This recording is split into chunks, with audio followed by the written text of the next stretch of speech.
I drive down here every week from Vermont on 91 and then the Mass Pike. And as I think I mentioned to you, I'm thinking a lot as I'm driving about the next poem, the one that I haven't written yet, the impossible poem. And so I thought, what better title than just Interstate, because it focuses on the literal road that I'm on my way down here to teach every week. But it's also that interstate. It's that state inside that connects, so those states that connect.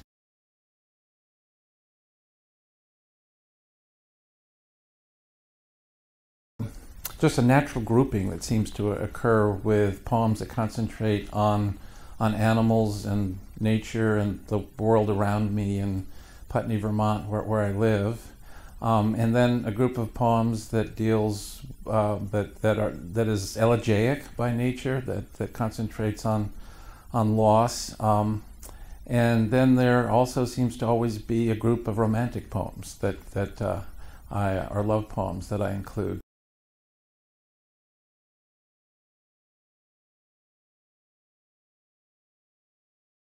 Where do I get my inspiration?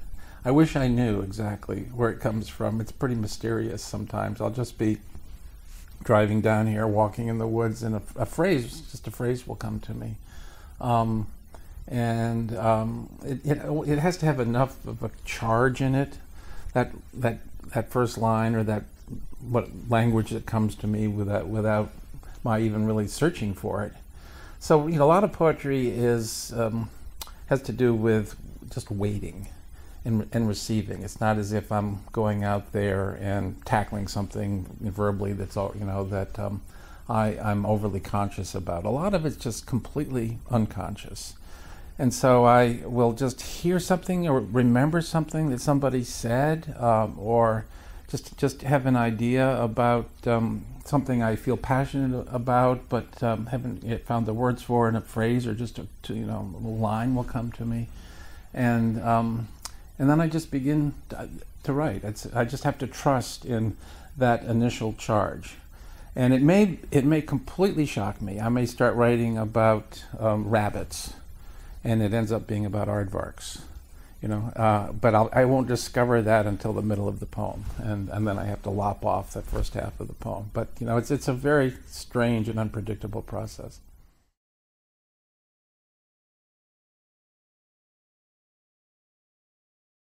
Well, I just I just keep trying to write the next poem. Is what it boils down to, and I think every poet experiences this, especially maybe the older they get. What new poem, what impossible poem, or what poem do I feel is impossible to write, but maybe I can approximate.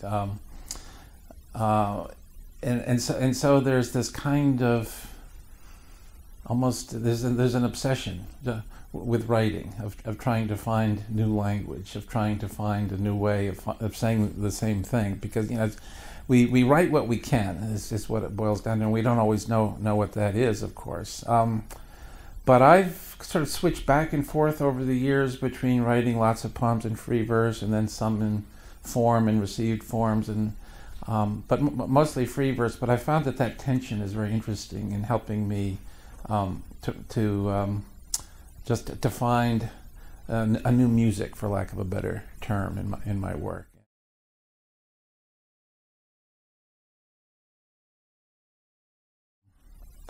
I'll read one for Ruth Stone, who was one of my mentors in Vermont. She lived to be 96 years old and died about 3 or 4 years ago. And people used to ask her where her poems came from, and she said, "I didn't write them. I didn't write them."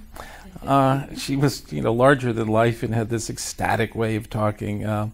She said, "They just come to me from across the universe, and I'll be out hanging laundry, and if I don't run inside in time to write them down, they're lost. I've lost most of my poems that way," she used to say. But she never took credit for them. And you were asking me earlier about inspiration and where I get poems. Yeah. And it's very similar to that. So I've thought a lot about that, and I realized that I really can't take a lot of credit for the inspiration or even for some of the expression in a lot of the poems. That was a really humbling and true explanation she used to give. So I'll read this one called The Gift, in memory of Ruth Stone, June 8th, 1915 to November 19th, 2011. This poem is in the voice of Ruth Stone. It's my poem, and I'm imagining her words, but the poem's in quotes. The Gift. All I did was write them down, wherever I was at the time. Hanging laundry, baking bread, driving to Illinois. My name was attached to them on the page, but not in my head, because the bird I listened to outside my window said I couldn't complain about the blank in place of my name if I wished to hold both ends of the wire like a wire and continue to sing instead of complain. It was my plight, my thorn, my gift, the one word in three I was permitted to call it by the muse, who took mercy on me as long as I didn't explain.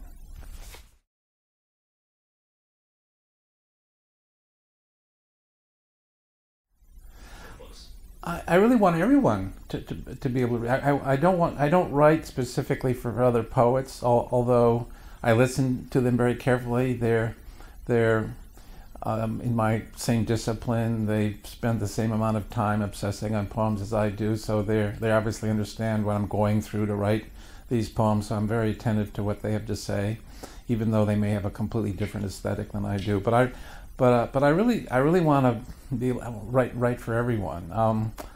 I have a very kind of, I guess, Whitman-like sensibility in that regard. That my own, what Emerson called meter-making argument is a language that I would like everybody to be able to understand and appreciate and even memorize. I don't feel that poetry is an esoteric or special discipline just for other poets, although some people feel that's the case and are terrified of it.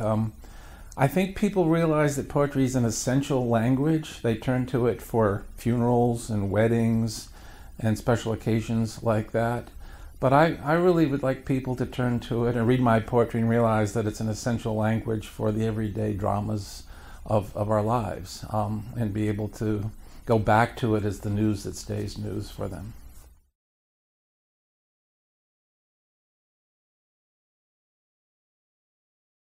I keep the windows open to watch the curtains fly as a sign of the old spirits on the move again, passing through.